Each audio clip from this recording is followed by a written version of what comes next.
Assalamualaikum warahmatullahi wabarakatuh. Waalaikumsalam Waalaikumsalam warahmatullahi warahmatullahi wabarakatuh. wabarakatuh. Sebelumnya, perkenalkan kami dari Angkatan 11, kelompok 4.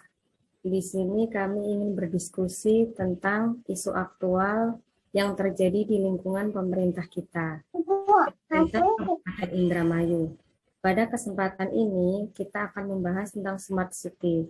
Sebelum ke diskusi, saya akan memperkenalkan anggota kelompok. Yang pertama, Nama saya Hesti Hapsari, berdinas di RSUD Mursyid Ibnu Syafiuddin sebagai sanitarian terampil. Silakan selanjutnya Mbak Wilis. Halo, Assalamualaikum. Saya Wilis Wamima, berdinas di Dinas Ketahanan Pangan dan Pertanian di bidang tanaman pangan seksi produksi padi dan palawija. Saya bagian Pranata Komputer. Selanjutnya, Terima kasih.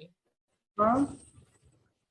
Assalamualaikum warahmatullahi wabarakatuh. Halo, perkenalkan nama saya Eko Yulianto dari instansi RSUD Mursyid Ibnu Syafiuddin Kerangkeng Indramayu sebagai terapis gigi dan mulut. Selanjutnya Mas Kris. Assalamualaikum warahmatullahi wabarakatuh. Saya Kristanto Agung Wicaksono. Saya bertugas di Dinas Pekerjaan Umum dan Penataan Ruang sebagai pengolah data aplikasi dan pengelola data sistem keuangan pada subbagian keuangan. Dan jabatan saya terampil Pranata Komputer. Baik, sebelum kita masuk ke dalam diskusi analisis isu aktual, kita akan membahas terlebih dahulu tentang Smart City. Smart City berasal dari kata smart yang artinya pintar dan city yang artinya kota. Jadi, Smart City adalah kota yang memiliki inisiatif untuk meningkatkan derajat kehidupan masyarakatnya, yang bisa dicapai dengan lebih cepat dan efisien ketika memanfaatkan teknologi. Di sini kita akan membahas lebih spesifik tentang Smart City di lingkungan kerja kita, yaitu pemerintah Kabupaten Indramayu. Di sini saya ingin tahu bagaimana di dinas teman masing-masing untuk pengaplikasiannya. Silahkan yang pertama Mbak Wilis. Terima kasih Mbak Hesti. Di dinas tempat saya bekerja, yaitu Dinas Ketahanan Pangan dan Pertanian, yang merupakan termasuk dinas teknis, masih sedikit pengaplikasian teknologinya.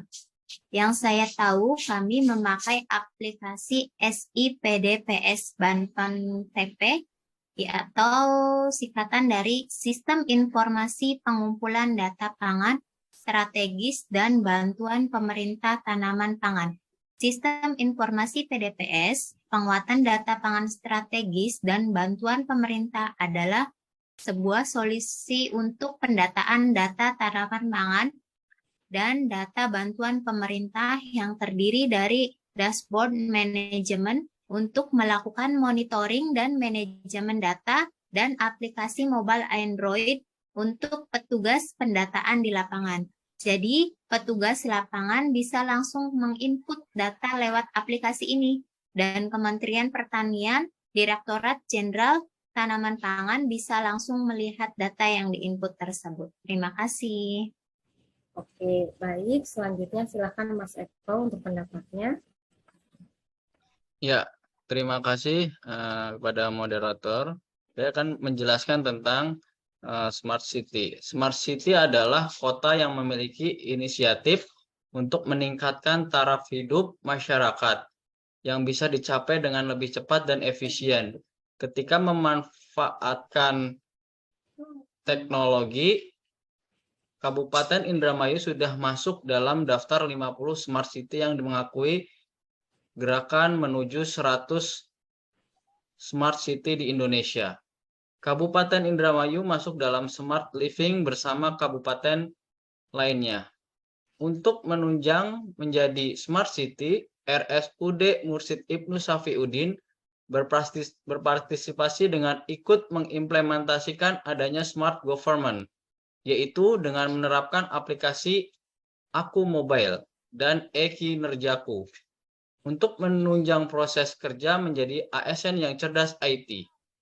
Aplikasi Aku Mobile dan Kerjaku merupakan salah satu aplikasi yang masuk kategori Smart Governance di Indramayu, yaitu aplikasi absen online namanya Aku Mobile. Aku Mobile ini hanya digunakan untuk ASN, aparatur sipil negara, dan P3K, pegawai pemerintah dengan perjanjian kerja saja. Aplikasi absen online ini berbasis Android yang hanya bisa dilakukan untuk absen di lokasi tempat kita bekerja dengan radius tertentu sehingga tidak bisa dilakukan di lokasi lain. Aplikasi ini tentu berfungsi untuk menilai kedisiplinan ASN dan P3K dalam bekerja. Syarat menggunakan Aku Mobile harus mengaktifkan GPS dan internet agar perekam wajah bisa berhasil.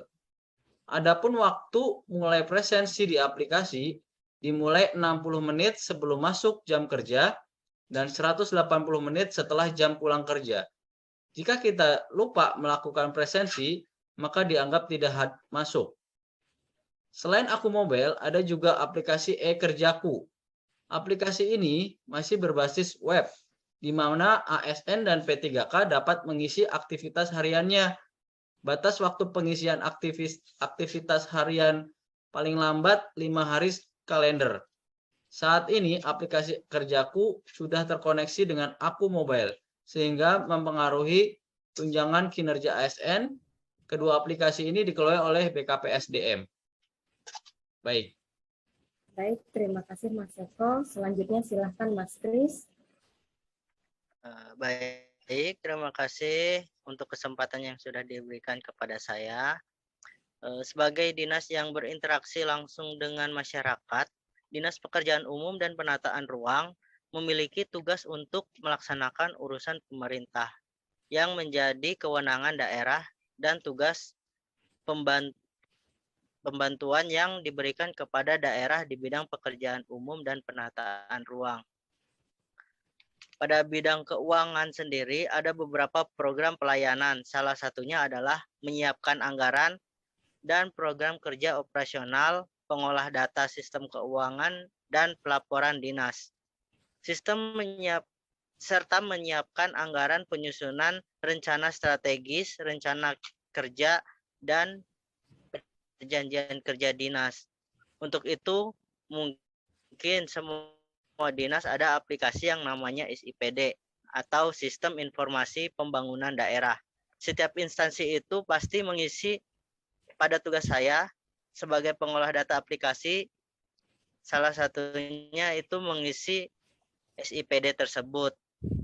Dan yang kedua adalah aplikasi FMIS. Aplikasi FMIS adalah SIMDA Next Generasi yang merupakan pengembangan aplikasi SIMDA yang sudah dibangun oleh BPKP sejak 2003 dan digunakan secara masif oleh pemerintah daerah. SIMDA juga digunakan untuk pertukaran data antara lain dengan pihak perbankan, Kementerian Keuangan, dan LKPP. Peran SIMDA sangat diperlukan dalam mengawal akuntabilitas dan juga terbukti mempermudah proses pengolahan keuangan pemerintah daerah mulai pengajuan anggaran sampai dengan pelaporan. Sebagai pengelola data sistem keuangan, salah satu tugas saya yaitu pengoperasian aplikasi FMIS atau yang biasa kita sebut dengan SIMDA. Terima kasih. Selanjutnya, saya akan membahas tentang SIRMA Ayu. SIRMA Ayu merupakan sistem informasi rujukan yang terintegrasi dan dikelola oleh Dinas Kesehatan Pemerintah Kabupaten Indramayu. Sistem ini merupakan sistem rujukan berbasis teknologi komputer, telepon, atau smartphone. Tujuannya adalah adanya aplikasi SIRMA Ayu ini adalah memudahkan tenaga kesehatan dalam merujuk pasien maternal dan neonatal ke rumah sakit rujukan. Perbedaan rujukan SIRMA Ayu dengan rujukan biasa adalah rujukan SIRMA Ayu sebelumnya tenaga kesehatan telah menginformasikan kepada aplikasi perihal keadaan pasien dan mendapatkan balasan dari aplikasi SIRMA Ayu tentang ada atau tidaknya ruangan, tindakan yang dibutuhkan, ketersediaan dokter spesialis, dan juga petugas kesehatan di rumah sakit rujukan sudah melakukan persiapan akan datangnya pasien yang akan datang dari aplikasi Si Irma Ayu. Aplikasi Si Irma Ayu ini sangat membantu dalam pelaksanaan rujukan berkelanjutan pada kasus maternal dan neonatal. Si Irma Ayu tidak bisa diakses oleh masyarakat umum. Aplikasi ini hanya bisa diakses oleh tenaga kesehatan atau penunjang dari klinik, puskesmas pembantu atau yang biasa disebut dengan pustu, dan rumah sakit. Kesimpulan dari kegiatan ini yaitu di sini setelah saya berbincang dengan teman-teman sekalian dapat disimpulkan bahwa setiap dinas, setiap instansi yang kita tempati itu melakukan atau mendukung dengan adanya Smart City. Ada 6 pilar suatu kabupaten atau kota layak disebut Smart City, yakni Smart Governance, Smart Branding, Smart Economy, Smart Living, Smart People, dan Smart Environment. Kabupaten Indramayu sendiri sudah masuk dalam daftar 50 Smart City yang mengikuti gerakan menuju 100 Smart City di Indonesia sejak tahun 2018 lalu. Sebagai penutup, kita sebagai ASN sudah sepatutnya kita mendukung penuh gerakan Smart City di Kabupaten Indramayu ini. Sekian diskusi dari kelompok kami untuk kali ini. Hanya kurang dan salahnya kami minta maaf. Wassalamualaikum warahmatullahi wabarakatuh. Waalaikumsalam Waalaikumsalam warahmatullahi warahmatullahi wabarakatuh. wabarakatuh.